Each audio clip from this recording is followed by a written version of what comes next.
សំបីតែមួយវិនាទីក៏យូរនឹងសម្រាប់អូន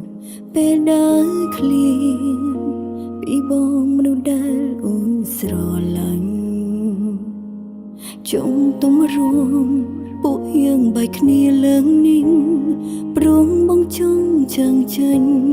ហើយបងវិលវិញតែអូនមិនលឺបងឆ្លើយដឹងចិនលំរឿងរ៉ាវទាំងអងហើយមែនទេឬមួយធ្វើតាមអារម្មណ៍មួយពេល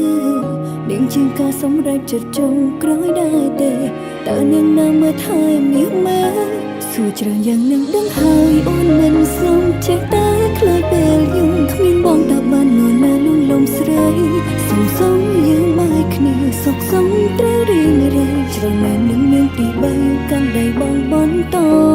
នឹងមិនសំនួរច្រើនទៀតអូនចង់ដឹងតែខ្លាចបងឃើញដឹងក៏អូនត្រេកអ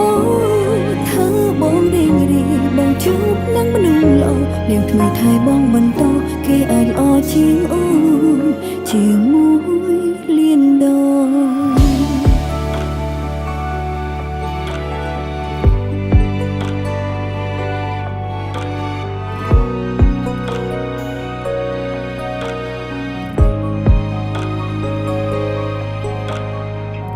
ដឹងចិនលំរឿងរ៉ាវទាំងអងហើយមែនទេ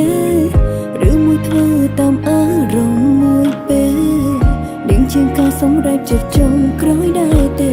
តើនាងនៅមើលថែមាសម៉ែសួរចាំយ៉ាងនាងដឹងហើយអូនមិនសុំចេះតែខ្លាចពេលយំគ្មានបងតើបាននរណាលួងលំស្រីសុខសំយើងបែកគ្នាសុខសំត្រូវរៀងរៃច្រើនណាស់នឹងនាងទី3កាន់ដៃបងបន្តច្រើនទៀតអូនចង់ដឹងតែខ្លាចបងឃើញដឹងក៏អូនត្រេកអរធ្វើបងរៀងរីបងជួបនឹងមនុស្សល្អយើងថ្មីថែបងបន្តគេអាចល្អជាងអូនជាមួយលីន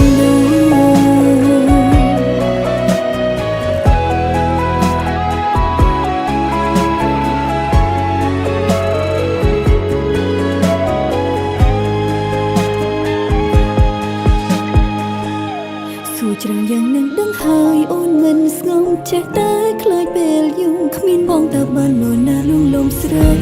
សុខសំយើងបែកគ្នាសុខសំត្រូវរៀងរៃ